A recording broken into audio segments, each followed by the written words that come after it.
Από το πρωτοφανές περιστατικό με τον οδηγό ταξί που χτύπησε και λήστεψε φίλαθλο της Λίβερπουλ στο μάτι Αττικής, κανένα ίχνος του ασυνείδητου οδηγού δεν έχει βρεθεί.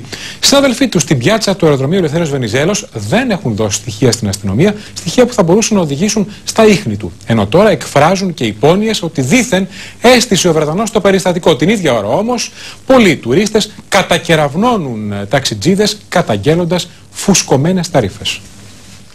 Μην είδατε τον ταξιτζή? Με βάση το σκίτσο του οδηγού που λήστεψε και χτύπησε τον οπαδό της Λίβερπουλ, αμαυρώνοντας για μία ακόμη φορά την εικόνα της χώρας μας, άντρες της ασφάλειας βορειοανατολικής Αττικής προσπαθούν να φτάσουν στα ίχνη του ασυνείδητου οδηγού. Έχουν περάσει 5-24 ώρα, αλλά ακόμη τίποτα. Τον γνωρίζετε αυτόν τον ταξιτζή? Γνωρίζω.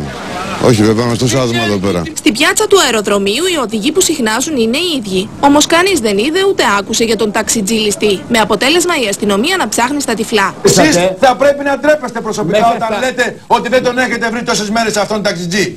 Που κάνετε πλάτες όλοι για να μην βρεθεί αυτός. Γιατί αυτό κάνετε. Αυτές είναι ασύστατες κατηγορίες. Δεν είναι καμία κατηγορία. Δεν ξέρετε ποιος είναι αυτός. Τι κάνουμε και πώς θα προσπαθούμε. Εις βάρος του δράστη της πρωτοφανούς ληστείας έχει σχηματιστεί δικογραφία που θα διαβιβαστεί στον εισαγγελέα. Οι ελπίδες για τον εντοπισμό του έχουν αναποτεθεί στα στοιχεία που ενδεχομένως έχουν καταγραφεί στα διόδια της Αττικής Οδού μέσω του συστήματος ΙΠΑΣ. Μα δεν το έκανε ταξιτζής επαγγελματίας αυτό. Τι το έκανε, ταξιτζής μαϊμού? Μαϊμού. Κάποιοι προχωρούν ακόμη πιο μακριά και πλάθουν εφάνταστα σενάρια. Και μπορεί να ήταν και παπάει δουλειά από τον Εκλέζο γιατί δεν είχε εισιτήρια. Ήταν στο άλλο ξενοδοχείο, δεν ήταν σε αυτό το ξενοδοχείο. Ο security δεν ήταν του αυτού του ξενοδοχείου, ήταν αλλού ξενοδοχείο.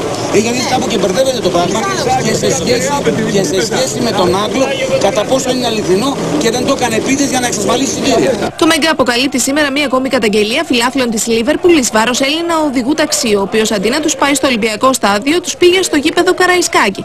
When they said no, it was Olympiakos, the taxi driver was very nasty, not nice, and tried to charge them €40. Also tried to sell them a ticket for the Champions League final for €3,000.